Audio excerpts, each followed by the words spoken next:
Este conteúdo é dirigido para agricultores e profissionais do setor agrícola.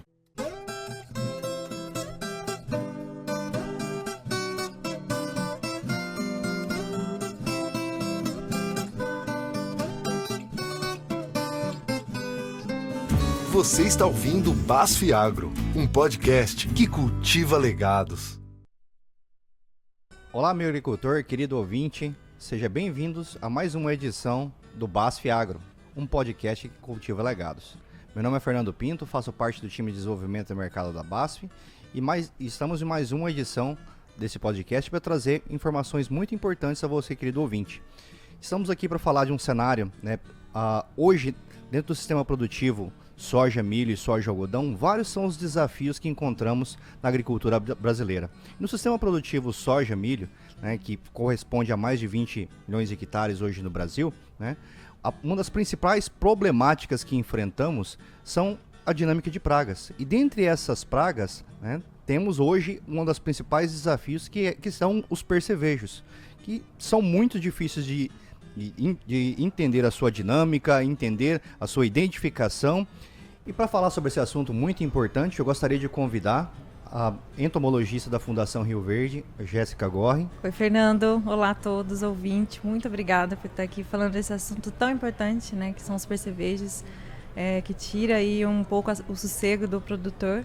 E a gente cada vez mais, aprofundando no conhecimento para tentar levar melhores táticas de controle para ele. Então, Jéssica, conhecendo a dinâmica de todas essas pragas e a importância que ela tem no sistema produtivo, quais são as principais espécies e danos causados pelo percevejo dentro da cultura da soja e da cultura do milho? Excelente, Fernando. Bom, os percevejos, pensando no sistema soja e milho, que atacam essas culturas, são da família Pentatomide. E regionalizando a nossa resposta, a gente pode focar em duas principais espécies, que é o Esquistozeros e o Diceros melacanthus. Essas são as duas principais que aparecem mais a campo, que atacam mais as lavouras aqui. Existem outras espécies, como o percevejo pequeno, o Nesario viridula, o Piosodorus, mas aqui o nosso foco, a gente pode sempre manter atenção para o percevejo marrom, que é o Esquistozeros, e o percevejo barriga verde, que é o Diceros melacanthus. Entendendo um pouco mais sobre a dinâmica e várias espécies que existem presentes no nosso sistema produtivo, Jéssica, quais são os comportamentos dessas pragas e quais são os fatores ambientais que realmente aumentam as populações desses indivíduos? Bom, os percevejos, eles são insetos sugadores, potentes. Insetos sugadores são insetos super sensitivos, espertos, digamos assim. Na cultura da soja, a fase reprodutiva é o alvo. Na cultura do milho, o estágio inicial já é onde causa o maior dano. Na soja, já no começo do reprodutivo, no enchimento de grão, é onde a gente precisa ter essa maior atenção. E no milho, já assim que acontece a emergência das plântulas de milho, a gente precisa ter o foco para o ataque desse percevejo. Você mencionou em fatores que agravam.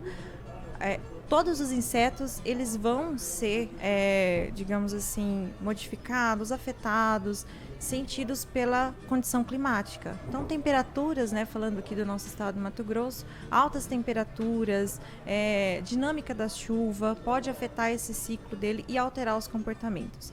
Então, na nossa condição climática, favorece. Então, eles estão em casa, sendo beneficiados pelas condições climáticas em relação de reprodução, de alimento, sempre tem alimento dentro do sistema. Então, todos esses fatores juntos solidificam muito bem o comportamento dos percevejos e os tornam pragas de tão difícil controle. Olha que bacana, o comportamento dele é variado realmente em função do ambiente, Sim. E falando apesar de termos dentro desse ambiente fases diferentes para ataque dentro de cada cultura, quais são os prejuízos que esses indivíduos causam para a cultura da soja e para a cultura do milho também? Tá. Quando a gente fala em prejuízo, é bacana a gente sempre ter em mente que depende bastante dessa condição populacional. Se a população é alta, se a população do inseto é baixa, se o clima está favorecendo ou não. Quando a gente pensa em populações altas da praga, podemos até trazer o exemplo da nossa safra passada. A nossa safra passada a gente teve aí um El Niño e favoreceu bastante a população de percevejo. Então, tanto o percevejo marrom quanto o verde. Quando a gente lida com populações altas, o nosso dano, pensando em soja, né, a literatura traz para nós em cerca de 30% de prejuízo, né, em redução da produtividade. Mas a gente viu aqui em prática que esse dano pode chegar bem além. No milho a gente já tem, né, o estágio inicial do milho, ele determina todo o potencial produtivo da cultura. Então, como, né, o percevejo está afetando essa plântula ainda, né, ela está entendendo como ela vai produzir, na literatura traz 50%, mas os nossos estudos, as nossas pesquisas vão bem mais além, né? Pode chegar de 60% a 70% com tranquilidade, a redução da produtividade. Pensando nessas duas pragas, né, que a gente levantou, o percevejo marrom e o percevejo barriga verde, todas essas duas conseguem se alimentar, causar danos na cultura da soja. O percevejo marrom, ele tende a ter um destaque maior na cultura da soja, né? Mas o percevejo barriga verde vem ganhando destaque também. Na safra passada, nós fizemos um levantamento e a gente sempre espera que o marrom ele tenha esse destaque. Só que a gente conseguiu fazer esse levantamento, mostramos que 68% da população de percevejo que a gente tinha na soja, aqui na Fundação Rio Verde, né, nos ensaios da Fundação Rio Verde e nos locais da 163 que nós atendemos, o barriga verde ele teve esse destaque, né, foi 68% dentro dos percevejos, então, ou seja, ele se sobressaiu. Mas independente da espécie que tenha, né, ambos fazem a punctura, ambos fazem a sucção, ambos injetam enzimas, né, as toxinas para conseguirem se alimentar. E diferente do milho, que mais à frente posso mencionar um pouco, os dois estão bem aptos na cultura da soja. Então eles preferem a fase reprodutiva, né? Eles podem aparecer antes, eles podem se alimentar de folhas, de flores, de hastes, mas são as vagens que eles, né, focam, né, nas sementes. A semente ali oferece para ele, né, um alimento completo no qual ele prefere. Então, já no começo dessa fase reprodutiva, né, começando do R5, eles já podem fazer a sucção, eles atravessam a vagem e chegam na semente. Essa sucção, né, faz esse grão ficar, né, popularmente conhecido, um grão xoxo. Faz uma abertura nessa semente que pode proporcionar a entrada de micro-organismos. Essa semente fica enrugada, de menor porte, pode matar a semente, né, que é o que a gente vê no teste de tetrazole. E tudo isso vai acarretando uma perda de produtividade muito grande, né? Que lá na frente a gente vê essa diferença, né? E o produtor também consegue tirar, né, essa diferença na sua produtividade final. E dentro da cultura do milho, Jéssica, sabemos que o impacto na cultura da soja ele é muito grande porque realmente interfere nas fases reprodutivas de formas muito efetivas. Uhum. E na cultura do milho, sabemos que ele traz um prejuízo muito grande também em fases distintas, que nesse caso ele age muito mais na fase vegetativa. Quais são os impactos que o percevejo pode causar na cultura do milho? O milho a gente fica um pouco mais apreensivo, é mais complicado, porque nós estamos falando da planta jovem. Então toda plântula, né, a campo, ela é muito delicada, né? É a nossa criança, digamos, ali no campo. Então, tudo que ela sentir, toda praga, toda doença, né, todo intempérie que ela sentir vai ser muito afetado. E isso vai responder mais tarde, né, na cultura desenvolvida, quando ela produz. O percevejo, barriga verde, ele tem uma preferência gigantesca no milho, né? Ambos são percevejos polífagos, eles atacam mais culturas, né, como o percevejo marrom também. Só que o percevejo marrom, se ele tiver uma vassourinha de botão, um pé de galinha, alguma tiguera, ele vai ficar estabelecido nessa planta daninha. Se não tiver, ou próximo dele não tiver, ele pode ficar no milho sim, como também no algodão, alguma coisa assim. Mas o percevejo barriga verde, ele vai ter essa preferência, né, esse foco no milho. Voltando novamente na literatura, ela traz que o maior prejuízo do milho, ele acarreta aí de V2 até V4, estourando um V6. Mas isso já ficou para trás, então nossas pesquisas de colegas de renome mostram, né, a gente mostra esse dado para o produtor, que assim que emerge, né, no VE até um V8, o percevejo barriga verde ele consegue, né, danificar essa planta e gerar, né, de pequenos a grandes prejuízos, principalmente pegar um VE, um V2, começando um V3, esses danos são maiores, pela facilidade dele de se alimentar. Então, bem no colo da planta, ou no palitinho, ele faz essa sucção, né, ele faz a sua picada, né, que é a inserção do estilete. Isso ele pode atingir um meristema. O meristema é aquela parte inicial da planta que está com toda a carga dela de desenvolvimento, determina tudo que ela vai ser. Então, daí que a gente vê todos os sintomas, né? A gente vê uma planta encarquilhada, perfilhada, de porte reduzido. Nós vemos as perfurações lado a lado, né? Com aquele halo amarelado, no qual ela vai crescendo e ele vai se alargando junto.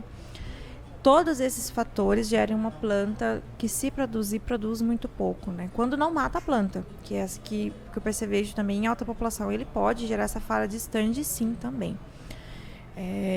No mais, né, são esses prejuízos que mais agravam, né, nesse diferencial de soja e milho, né, nos seus diferentes estágios que eles mais preferem. Bacana. Então sabemos que os prejuízos causados pelo percevejo dentro da cultura da soja e da cultura do milho também são altos se não realizarmos o manejo de forma efetiva.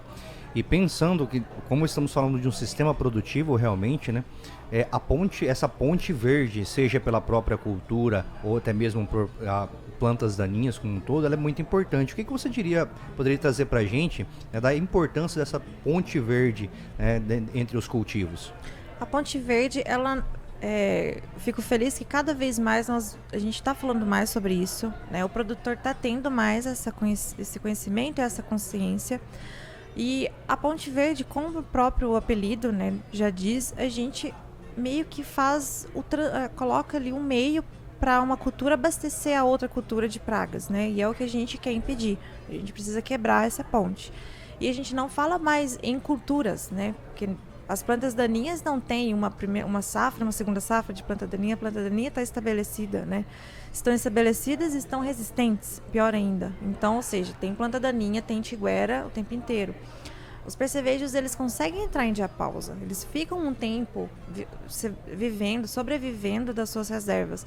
Só que eles não precisam, porque eles têm alimento o tempo todo. Então, eles pouco estão usando essa sua reserva, né? Em diapausa, ele reproduz muito menos, ele não reproduz, na verdade, né? O metabolismo dele abaixa muito, então saindo dessa diapausa ele se reproduz muito pouco, ele tá letárgico, ele tá aproveitando ali aquela pouca energia. Como ele tem alimento e hospedeiro, seu nível de reprodução se mantém constante, né? Então a população mantém essa população. Por isso que a gente fala muito em se pensar em manejo de percevejo, né? Olhar o seu campo já na dessecação e no tratamento de semente, né? Que são opções para quebrar essa ponte verde, e o manejo de plantas daninhas correto, né? Porque tudo isso, junto a tudo isso, a gente pode até aproveitar o gancho dessa pergunta e falar em fatores que favorecem a reprodução. Então aqui nós temos todos os fatores que favorecem. Então nós temos a ponte verde, nós temos culturas que hospedam e alimentam eles na safra, na primeira e na segunda, e nós temos esse clima tão favorável. Então, Fernando, se a gente for pegar e pensar que as temperaturas aqui da nossa região, elas aumentam esse ciclo produtivo, nós estamos falando de 6 a 7 ciclos do percevejo numa safra, né? Isso é bastante. Quando a gente pensar que uma fêmea consegue depositar ao longo de sua vida toda de 200 a 300 ovos, é muito percevejo, né? Quantos percevejos a gente não tem por metro? Então, tudo isso, né, pensando em todo o sistema que o possibilita, se a gente não fizer um monitoramento, um manejo assertivo, junto com a conscientização, né, de todas as táticas que a gente tem, a gente acaba perdendo essa batalha aí para os percevejos, como para outras pragas também, né? Que bacana, muita informação relevante que traz para a gente como manejar de forma eficiente, tendo um manejo realmente holístico, né? E entender a dinâmica da praga é fundamental. Sim. E sempre pensar no manejo de sistema é mais do que imprescindível, né? Para um manejo de forma eficiente. Bacana, Jéssica. Então temos um conhecimento profundo, ter conhecimento profundo sobre a praga, entender o seu comportamento é interessante, né? Ter a noção do seu prejuízo que pode causar dentro dessa cultura, acho que é muito interessante também, né, para o conhecimento das pragas.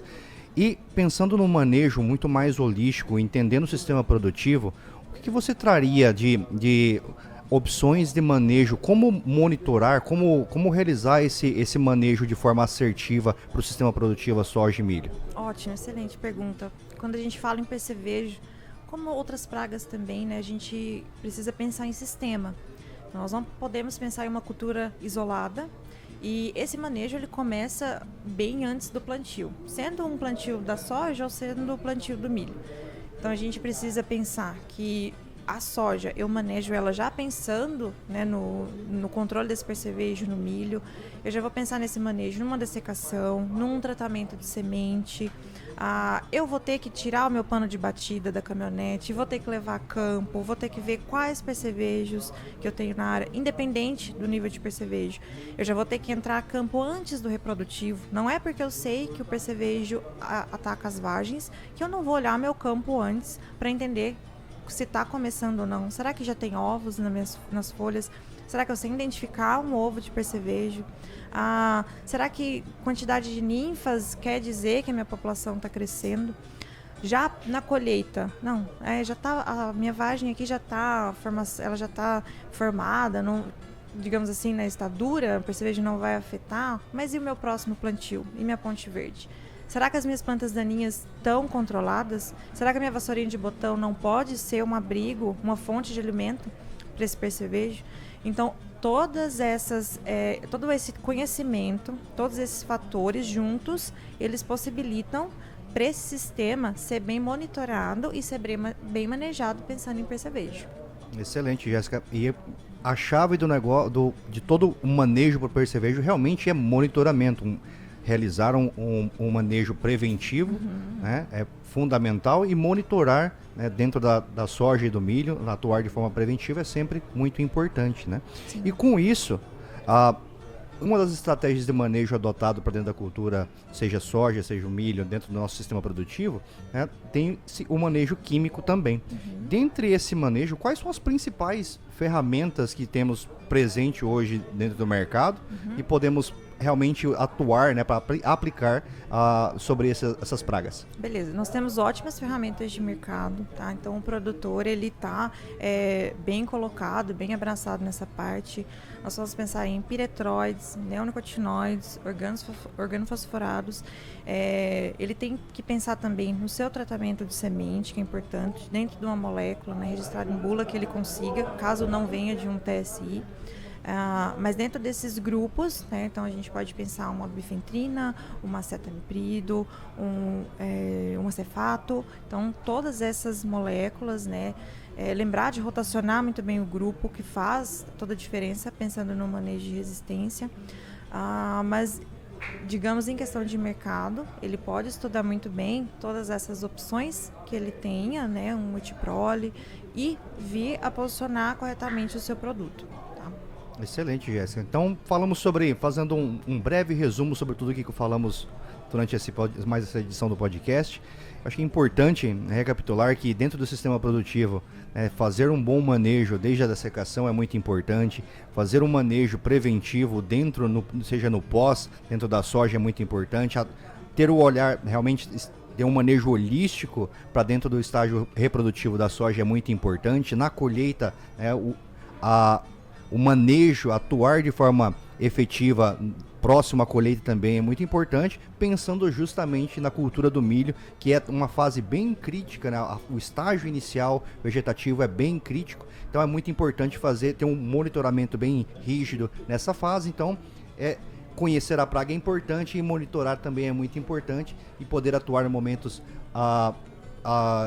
direcionados é muito importante também. Gostaria de agradecer a sua presença, trazer tanta informação para a gente.